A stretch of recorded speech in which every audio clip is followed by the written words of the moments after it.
NADMO is key, but NADMO is under resource. That's the truth of the matter. And then they don't have the personnel. The personnel, they are not there. So we need to empower. Empowering them means that let's give them the needed resources that they need to work with, isn't it? Yeah, that is key, the needed resources.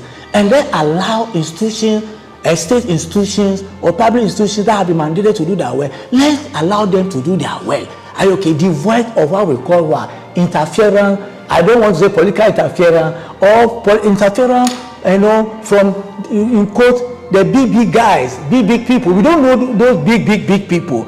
They tell you some big people, but they will not tell you who those big people actually were. And so that is a constraint. So let's empower them. If there's a need for further training, let's give them more training. And then we also want to see more of institutional collaboration